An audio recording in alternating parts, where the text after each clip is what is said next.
Hi, this is Brian here. We're going to be talking about baseball going into the 2020 season and the top 10 concerns that I had going into there, not just as a Giants fan, but sports wide. Well, not sports wide, but in terms of the entire sport, you know what I mean. Yeah, so let's get over number one is going to be the argument across not just the players but the teams of the Astros scandal. That's been a huge debate. There's been players commenting, people like Aaron Judge, the Yankees. Tremendous young outfielder. He's given his opinion in controversial media interviews, and we've also seen people on like ESPN, and we've seen the firing of several Astros executives, I guess you'd call them, or people who suit and tie people. Basically, it seems kind of to me though almost like the kind of thing that's sacrificial lambs, if you know what I mean. Seems like it's the players that ultimately get the team to the World Series. And I think that the fact that they fired some guy who just basically signed a check, I'm not saying that he's not liable for anything. I'm just saying that the fact that the players seem to have kind of been granted some sort of immunity for the most part, and that they basically are just going to go into next season to compete for the championship again with their rings. Uh, they may as well put those rings over their middle fingers, in my opinion, because basically they've just flipped off the whole sport. Um, yeah,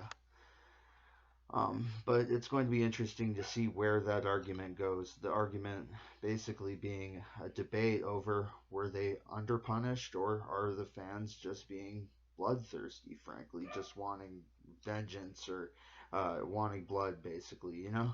Um, and basically, uh, I think that this scandal is not going to go away anytime soon. And it's actually going to be mentioned in a completely separate topic later in this video.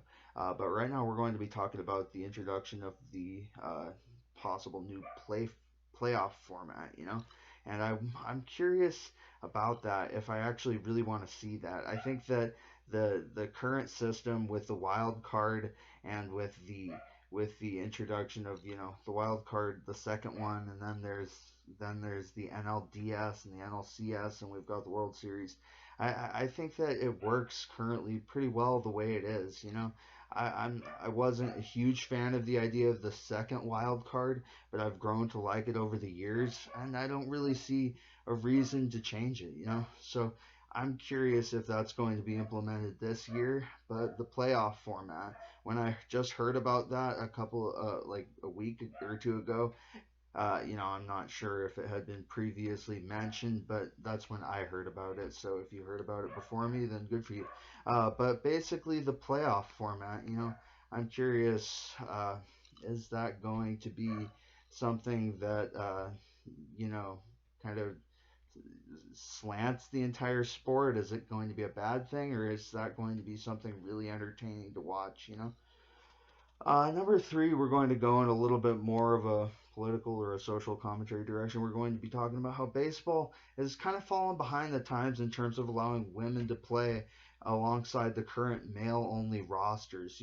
It's a non contact sport. They've taken away collisions at the plate since that awful, you remember that awful collision involving Buster Posey when he was taken out and missed an entire year at the beginning of the decade, about 8 years ago, I think, when they were still doing pretty well in the World Series. The even year. Um, anyways, yeah. Sorry, I'm going off on a tangent here. Basically, though, I think that baseball has grown behind the times in terms of allowing women to play with the current male rosters. I think that there's not as much contact in the sport as there was before. So talking about gender difference is not really as valid because it's not like there's going to be some 250-pound roided up dude taking out like someone who looks like Paris Hilton. I think that a thinner, more fleet person could presumably make really good use of their skill set on the field. Someone who looks like Whit Merrifield or Billy Hamilton. Uh, I just think that, there's like 7.5 billion people on the planet. Why exclude half their talents simply on their genitalia? Doesn't that seem kind of null? You know. Anyways, I think that though several teams have hired either coaches or commentators, and that's great progress, for the sport, I'm kind of left wondering why there are no players still, Other than breaking the vice grip on tradition, what's the irreparable consequence of making some social progress? Um, it's not like it's going to ruin baseball if they allow women in there. What's the worst that could happen? It's going to be a great thing. It's going to be a great day for the sport, kind of like when they let Jackie Robinson in. Um, isn't it kind of sad that they pretend there's equality because they've hired some people, like in the dugout or in the commentary booth? But isn't it kind of fake equality if you can if you can't be on the field basically like uh, actually wearing a uniform and swinging the bat if you can't be drafted alongside someone like, like Mike Trout or like, uh, who, who else am I thinking of? Anthony Rendon. Um, anyways, um, yeah. Next up, I wanted to talk about, frankly, how I think that, you know, I think that the juiced ball scandal, I think that this has been really swept under the rug. I think that they've done this in the last couple of years, frankly, as something to draw like cheap ticket sales from the cleanup in the wake of like the steroid scandal, basically to drive up home run numbers to put butts in seats. I think the juiced ball, which was actually acknowledged by baseball, which owns Rawlings, the company that makes the official equipment for the games. So it makes me crane my neck slightly at the validity of this enormous jump in power and 40 home run seasons and teams by like the how about the Minnesota Twins, for example, have like record home run seasons, and they haven't changed their teams much from teams that a couple of years ago were basically getting their asses kicked by middling pitchers. Guys like Ketel Marte, like utility second baseman guys that couldn't have possibly been more negligible a couple of years ago. But we're seeing 2019 numbers. It's become really just the juiced ball season. But I think that this Houston scandal has served as kind of a distraction to people, and they aren't really focusing on what last year should have been known for, not just the cheater Houston Astros making it to the World Series, but also the fact that the season was played with different equipment than it had been in past years. And this isn't even a conspiracy theory. It even sounds bad. It's not even just my opinion. That's something that's been acknowledged, and they want to say that it was just like the seams of the ball being like a negligible amount different, but I think that it just the amount of power and the amount of batting average and velocity out of nowhere kind of seasons that we saw last year, it just seems to me too much to be just an anomaly. It to me seems like, in my opinion, this is where my opinion and the fact that it's just objectively bad, that this is where my opinion basically starts, is that I think that they did this in the wake of power drop-offs post Mitchell report, basically as a cheap way of manufacturing some plasticine excitement to sell some tickets. I think that basically it's a cheap way to put butts in seats, and I think that the juiced ball season, it smells fishy to me, and I think that people are focused on the wrong element of last year, and that jump in home runs and and velocity from pitchers throwing like 104 miles an hour. I know we've had Chapman doing that for years, but multiple guys doing that, and it just becoming like a normal thing. I think that this is becoming uh, something that I wonder if this kind of inflation of not only power and speed and velocity and strength, is the sport going to be able to support that? Is that going to be something that's going to lead to the players doing something that's harmful to their bodies, such as taking growth hormone or such as blood doping? Is this basically rise in this power inflation going to have an unsustainable effect on the sport, and is it going to lead to people basically having to go to lengths like Barry Bonds-esque lengths to basically just to compete to keep their jobs essentially? I don't know. But I guess we'll see in the following weeks. Spring training is coming, and we'll see who these non-roster invitees become actual members of the team that become out of nowhere fan favorites. Like for instance, he's not actually on the team anymore, but Kevin Pillar last year on the Giants was a fan favorite out of nowhere, and he had like a career year. Anyways, I cannot see why they didn't hold on to him. Seems like a stupid choice. Anyways, yeah. But yeah, let's talk about number 5 on here, which is going to be, will the new rules that they're implementing have a huge effect on the sport, or will they have no effect on the sport furthermore? I mean, is it going to be a good one, or is it going to be one that actually has to be like checked or even revoked? Is it going to be something they're going to have to retcon out of history because it screwed up the season? I wonder. The main things that I'm talking about here is going to be like the 3 batter rule, where instead of like the left-handed only guy out of the bullpen, like a couple of years ago on the Giants, I remember they had Javier Lopez who came out to play that role. They call it a loogie, the left-handed only uh, one-out guy, I think is. Um, Anyways, let's see here.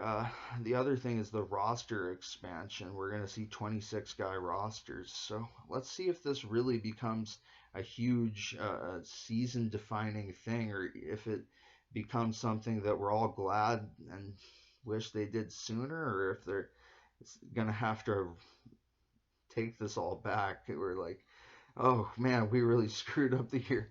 I wonder. So let's see. I as a current fan of baseball, liking it the way it is, I'm not really a huge fan of these uh, enormous changes to the status quo, because frankly, I like the sport the way it is, so I don't really see a need for these kind of things. But I guess baseball's been a sport that's changed a lot over the years, and people have had to, get on with those things, whether that be, things such as adding a second league, or adding integration, or adding new teams over the years, and adding divisions, adding the wild card. I guess, baseball is something that requires being adaptable to be a fan. Um, Anyways, yeah, I just wonder, are these new rules going to have a positive effect, frankly, is my curiosity. Um, yeah. Number 6 on here is going to be the fact that technology and sports, they seem to play a mutual kind of Tom and Jerry esque cat and mouse game. And it makes me wonder, with a larger eye on the sign stealing scandal in the wake of the Astros, cheating scandal, and the firings across the American League on the Astros and the Red Sox and everything. Will we have another year of the pitcher, or will they, like in 2010, for example, or will we have another year of the hitter like last year? Basically, who is going to take the momentum baton? That is a little bit of a tongue twister. But basically, is the is the benefit going to be tipped in one direction, with the fact that there's more eyes on the hitter, and it's going to be harder to get a cheap advantage on the pitcher than it was last year? Is that going to make pitchers' numbers across the league better? I just wonder that. But I guess we'll see if it has a observable effect. Um, Next, we're going to be talking about number 7 here. How long will it be until an MLB team moves cities? Like in other sports. One reason I fear this is that several MLB leagues or divisions, rather, is what I rather mean to say, have practically become monopolies in terms of competition. Only one, maybe two teams, like for a week across the season, seem to have a decimal point of a chance in finishing beyond 6 feet below the roses in the division.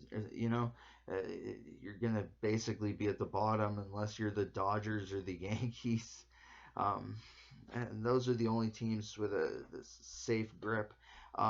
Seemingly, though, their grip is iron, and it makes me wonder if one of those teams from those divisions is going to basically have to switch cities, to keep up in terms of the fandom and kind of like when the Giants and the Brooklyn Dodgers they had to move from New York to California.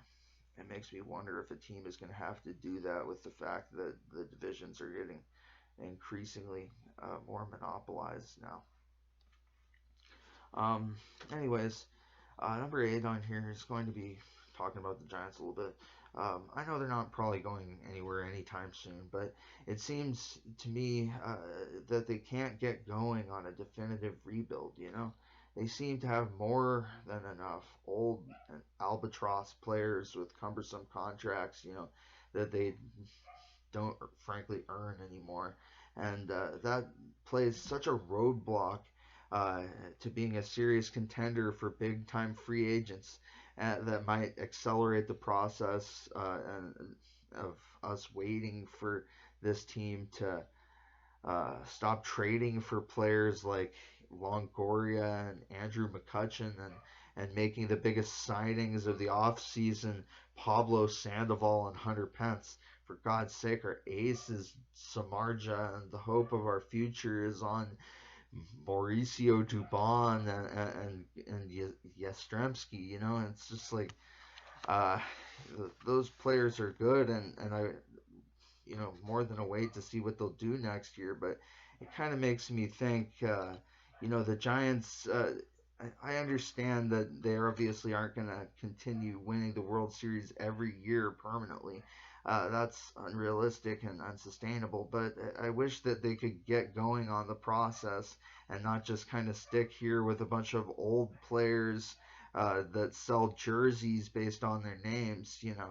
Anyway, never mind. Let's get to number 9 here. I think that this is frankly is a sport-wide observation here, and that's that there's an overpresence of advertising in baseball. It's everywhere, and the area, even behind the batter's box, and even the replays are sponsored by Supercuts and Toyota. And since the sport is being consumed by contract inflation, the last couple of the last highest contracts in baseball history, I think, with Garrett Cole for pitchers, and then uh, you know Trout and Harper signing the two highest ones in North American sports history. I wonder how long that they can keep up that process in the sport. In terms of things just getting more and more expensive and more long. A special shout out obviously goes to the contract of Giancarlo Stanton. Um, but from 2018 to now, the largest baseball contracts ever were signed. And even though they were to great players, these deals are growing ever more bloated in length. And the aforementioned deals are like juggling bowling balls. And how many can the sport support? After the process is normalized by greats like Trout and Harper, mediocre players are going to want their checks signed for their 700 OPS seasons and 5.25 ERAs. And I just wonder, is baseball going to be able to keep up this process of making everything larger and longer, basically, or are they going to have to keep, uh, you know, uh, basically tormenting us with ever more advertising everywhere. I think that frankly the commercials are twice as long as the actual inning itself, and this is maybe just a little bit of a rant, but still, I think that there's a little bit too much of an overpresence of advertising in baseball, even compared to other TV shows and sports observable on American television today. Um, anyways, I'd like to talk a little bit more about that new playoff format that we discussed earlier, which, forgive my hazy understanding, but I wanted to talk a little bit about some of the specific implementations of that uh, aforementioned format.